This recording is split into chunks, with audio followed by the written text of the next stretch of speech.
अगर ये आंदोलन लंबा खिंचता जाता है, सरकार एकदम सुनने पे राजी नहीं होती है कि नहीं हम सुनेंगे ही नहीं, आप लोग चाहे जो आंदोलन करिए, तो फिर किसान क्या करेगा? किसान के पास बहुत ऐसे प्रारूप है जो किसान जो उसमें आत्मबल जो बढ़ता जा रहा है।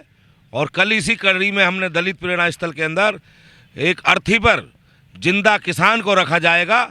आप 2 बजे उसमें सादर आमंत्रित हैं, जिससे कि सरकार तक हमारी बात पहुंचे और किसान का आत्मबल और बढ़े। इसे लेकर हम पूर्णतः जो है अपना विचार विमर्श कर रहे हैं, रणनीति बना रहे हैं। चाहे उसके लिए सरकार जब तक कान नहीं खोलते हैं, गूंगी बहरी सरकार, तब तक किसान कुछ ना कुछ ऐसा करता रहेगा जिससे कि मीडिया की जो हमें जो सहयोग मिल रहा है उस बात को मीडिया के द्वारा आगे तक सरकार तक पहुंचाया जा सके। आप कहाँ से आए हैं? मैं अहरौली से आया हूँ।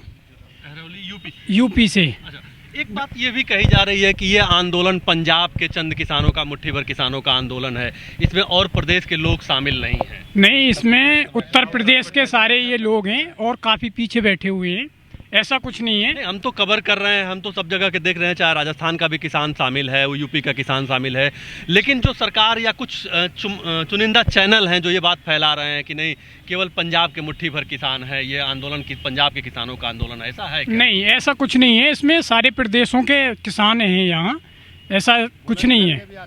बुलंदशहर के भी हैं यहाँ। जो पूर्वांचल का किसान है वो दलित प्रेरणा स्थल पर आ रहा है। जो मथुरा, बुलंदशहर, आगरा, फतेहाबाद, सिकोहाबाद, इटावा, औरैया, कन्नौज, उन सब का किसान यहाँ पर आ रहा। और जो पश्चिमी उत्तर प्रदेश का किसान है वो जो दिल्ली बॉर्डर पर जमा हुआ है जो दूसरे किसान संगठन के साथ में, तो सभी किसान संगठनों ने जहाँ जहाँ उसकी पैठ है, जहाँ जहाँ उसके कार्यकर्ता, वो सारे दिल्ली के आसपास में जमे हुए हैं। अच्छा, कुछ जिला वाइज बनाया गया है, रणनीति बनाई गई है क्या कि कहाँ के किसान कहाँ आएंगे और कहाँ के किसान कहाँ आएंगे? हमारी रोज की रणनीति जिले वाइज होती है। जैसे कि आज जो जिला गौतम बुद्ध नगर के किसानों की वारी थी, आज जिला गौतम बुद्ध नगर के किसान आए, कुछ बुलंदशहर के भी आए। उन्होंने जो डॉक्टर महेश शर्मा जी के यहाँ जाकर हमने अपना ज्ञापन सौंपा। इसी प्रकार से कल की रणनीति में मथुरा के और हाथरस के किसान आएंगे। तो वो हर जगह, इसके अलावा जो यहाँ आ सकते हैं पुलिस भी रोक रही है, लेकिन जिनके अपने साधन है वो तो पहुँच रहे हैं, लेकिन जिनको पुलिस जान पूछ कर पहचान लेती है तो उनको रोकने का कार्य कर रही है, तो वो वहीं पर बैठे हुए धरने दे रहे हैं। जैसे कि मथुरा पर रोका हुआ है, पलवल पर रोका हुआ, अलीगढ़ कट पर जट्टारी के पास रोका हुआ। तो वो सारे के सारे किसान जिनको हाईवे के रास्ते यहाँ तक नहीं पहुँचने दिया जा रहा, वो वहीं पर बैठे अपना आंदोलन चला रहे। कुछ मध्य प्रदेश के किसान भी हमारे इस समय पलवल बॉर्डर पर रोके रखे हैं। भारतीय किसान लोक शक्ति है, वो पलवल बॉर्डर पर बैठे वहाँ धरना दे रहे हैं 2 दिन से। एक आखिरी सवाल है कि देश भर के किसानों से आप संपर्क में हैं इस समय, तो जो किसान है वो अपने प्रतिनिधि से बात करता होगा, जो सांसद है, जो विधायक है, तो क्या वहाँ से कुछ खबरें निकल के आ रही हैं, वो कुछ दबाव में हैं क्या? नहीं, आज हमने संदेश दिया अपने जनप्रतिनिधि को। जनप्रतिनिधि ने हमसे 24 घंटे का समय मांगा है। अब 24 घंटे के अंदर अंदर मैं माननीय गृह मंत्री और माननीय जो कृषि मंत्री के समक्ष जाकर हूबहू इस ज्ञापन को रखूंगा, और जो भी वहाँ से संदेश होगा और अपनी तरफ से भी मैं पैरवी करूंगा, वो आपको 24 घंटे के अंदर आके बता दिया जाएगा यहीं पर।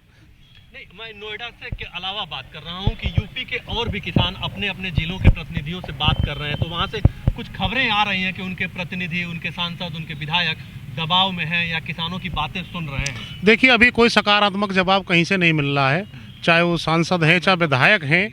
हाँ जी, अगर वो चाहते हैं कि भाई किसानों का वास्तव में हम भला करना चाहते हैं, तो किसानों को बीच में आके वो बैठे और अपनी बात रखें।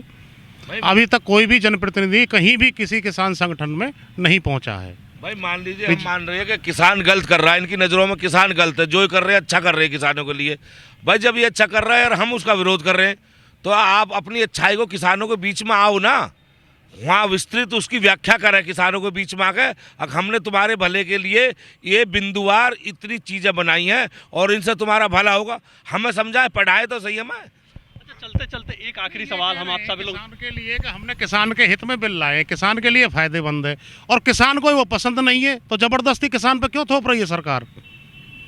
चलते चलते एक आखिरी सवाल है, जो यूपी के लोग हैं, यूपी में चुनाव भी आने वाला है, तो क्या ये मुद्दा रहेगा क्या ये जो विधायक लड़ने जाएंगे उनसे किसान सवाल पूछेगा क्या कि जब हम ठंड में बॉर्डर पे रुके हुए थे तब आप में से कोई नहीं आया हमारे साथ खड़ा नहीं? अगर सरकार MSP को कानून का दर्जा नहीं देती है और जो भंडारण करेंगे सरमाएदार व्यापारी वो भंडारण की ये नहीं बताती है कि भाई इतना भंडारण कर सकते हैं।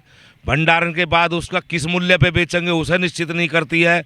तो फिर निश्चित जो है विरोध करेंगे 2022 में जब ये हमसे वोट मांगने आएंगे। अगर ये सारे काम किसान के पक्ष में करते हैं तो हम इनका सम्मान करेंगे, इनको माला पहरवाएंगे, फिर से इनको वोट देने का कार्य करेंगे। लेकिन निश्चित तो कर दे, किसान को संतुष्ट तो कर दे। किसान अपनी बातों से कितना क्लियर है कि वो साफ साफ कह रहा है कि सरकार अगर हमारी बात मान लेती है तो हम इनको माला पहनाएंगे, हम इनको स्वागत करेंगे। लेकिन ये बात सरकार को समझना होगा कि जब किसान कह रहा है कि उसे ये बिल मंजूर नहीं है और ये किसान के लिए ही बिल है, तो फिर इनकी बातों को वो समझ क्यों नहीं रही है, सुन क्यों नहीं रही है। अपने साथी सुमर गांगुली के साथ संजीव राय, दिल्ली नोएडा बॉर्डर से।